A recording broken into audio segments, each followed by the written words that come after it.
Happy Homebrew Wednesday. Just doing a little brew in the background here. We're sort of pretty lean on beer around here at the moment. Sort of Christmas and all that. Things happen. Anyhow, so what are we brewing today? It's just again, like usual, this 3.7% beer, but I sort of brew in that sort of style of. And I'm trying a new hop, and it's the Brooklyn hop. I don't know if you've heard about it, but it's got alpha acids of between 17 and 19, so that's pretty up there. So in a low ABV beer like this one, I'm going to use it as at a flame out and in a dry hop. Yeah, so this new Brooklyn hop, New Zealand developed hop, it's just come on the market. Apparently lots of like piney and passion fruit flavours, citrusy. So I think it'd be quite good in an IPA. I think that's pretty much where everyone will start experimenting with it, but it'll be quite cool to see what other spaces it heads into. Maybe into some of the brown ales or amber ales could be interesting. But yeah, it's sort of that sort of alpha acids, you know, you've got to be pretty careful with this thing. What else has been up? Just going to need to keg my supercharger is dry hop the other day, so I'll give that 4 days and we'll cold crash it, and then we'll keg that up. So I see everyone around the world's pretty much either bottling, kegging, or in the final stages of that beer. So it's going to be great to see what happens there when some people, if they choose to, go and submit that beer up to the guys in Wellington. I think Panhead's going to be doing a lot of judging of that, and there's a bit of a prize for the best clone, so we'll see how that all pans out. Yeah, so I'll be back in a minute. Just got to do some more sparging over here. Yeah, so actually I want a bit of advice here. I'm going to start mucking around with some IPAs and changing the crystal malts out of it and replacing them with some Vienna malts. So I've sort of heard, spoken to a few of my mates who pretty good brewers, and some of them have 50% ale and 50% Vienna, and yeah, I think I'm just looking for a little bit less of the caramel notes coming through and just a little bit more of that that cleaner profile for the hops to come through. So I'd really appreciate any comments about that. That would be absolutely fantastic. What else has been up? I tell you what, over Christmas we sort of have, us brewers tend to get like beer for Christmas, and yeah, so I've been given a few beers and that. One beer that is a standout beer that so if you're in New Zealand you'll be able to get this beer. It'll be pretty tricky getting overseas, but Garage Project Dirty Boots.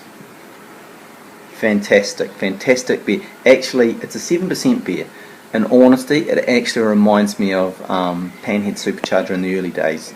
I love Panhead Supercharger, but I don't actually think that the current Panhead Supercharger that we're drinking is quite as good as when it first came out.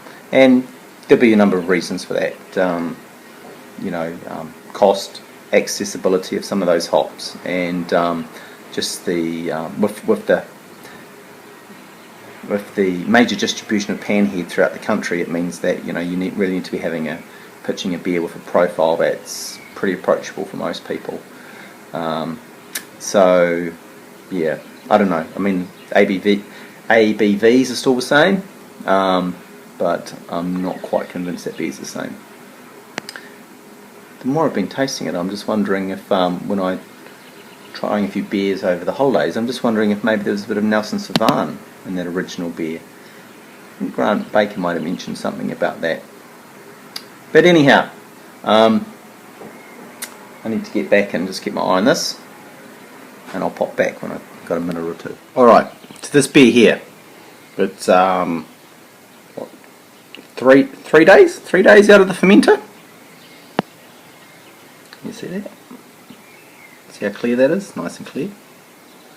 Yeah. This is the beer that I call Lowrider. 3.7. And the reason I brew it 3.7 is because most people that I know have had an Emerson's bookbinder. And so I brew a beer at 3.7 to benchmark it against Emerson's bookbinder. Because Emerson's bookbinder is pretty much known as the everyday lawnmower beer, and it's seen as a pretty reliable lower alcohol beer. So what does it have in it?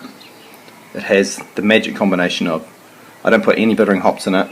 There's some Amarillo at about 10 minutes. 5 minutes we put some Simcoe in there, and at flame out we put some Centennial Cascade and some more Simcoe.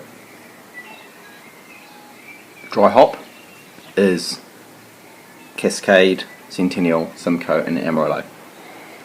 So total hop contribution to this is about 200 grams for 20 litres. So it's a really approachable beer. As a matter of fact, I'm actually going to put the recipe underneath here, so if anyone wants to brew it, and then I just brew it for clean yeast like USO5, or you can use American ale yeast if you're using yeast starters and that kind of thing. So anyhow, it's a great beer, super easy drinking, and it's probably best about 2 weeks after kegging. It's when it's nicely carbonated, more of the fruit comes through, it's more integrated, it's more balanced, and it's a fantastic tasting beer. So yeah, so anyhow, I'm going to finish this off and play around with these Brooklyn hops, and hopefully in a couple of weeks time we'll see how it all pans out. So if you haven't got a hold of these Brooklyn hops, get into them, have a go with them, and yeah, be really keen to know what people think of them. Anyhow, happy Homebrew Wednesday. Have yourself another one. Still thinking of you, Paul. Top bloke.